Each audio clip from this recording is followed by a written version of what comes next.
नमस्कार. कागदी नोटा इतिहास जमा होणार, भारतात येणार प्लास्टिक चलन. कसं?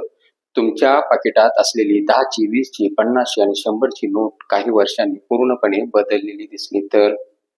पावसात भिजली तरी खराब होणार नाही, सहज फाटणार नाही आणि बनावट तयार करणेही कठीण असेल, अशी नोट भारतात येण्याची शक्यता आहे. ती कशी?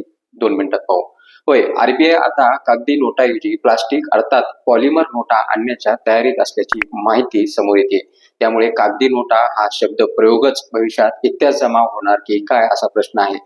आता यामध्ये तुमच्या खिशातील कागदी नोटा लवकरच इतिहास जमा होऊ शकतात.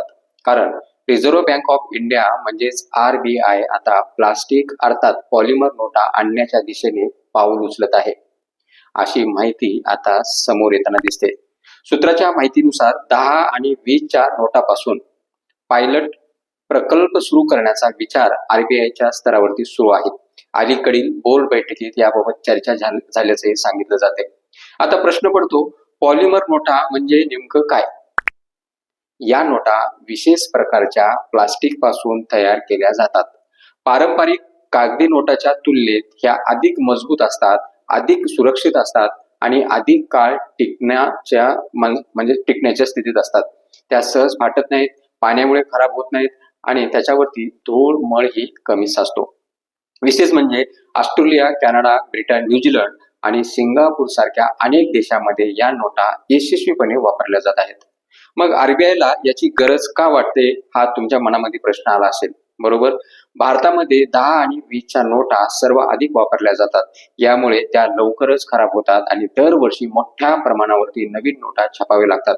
यामुळे खर्चही वाढतो आणि त्याला मॅन पॉवर किंवा इतर खर्चही त्यावरती जास्त होतो. पॉलिमर नोटा आल्यास नोटा वारंवार छापण्याची गरज कमी होईल, बनावट नोटावरती नियंत्रण ठेवणं सोपं जाईल आणि चलनाचा दर्जाही अधिक काळ टिकून राहील. आता आश्चर्याची गोष्ट म्हणजे युपीआय आणि डिजिटल व्यवहाराने विक्रमाची उंची गाठलेली आहे भारतामध्ये.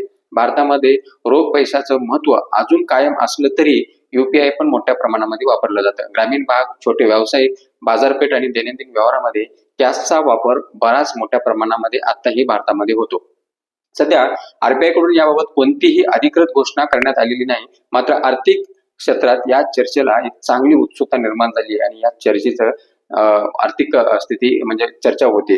तर मित्रांनो, भविष्यात आपल्या हातात अगदी नव्हे तर प्लास्टिकचं चलन किंवा नोट दिसली तरी आश्चर्य वाटायला नको, कारण त्या दिशेने पाऊल उचलण्याच्या तयारीत आरबीआय आहे.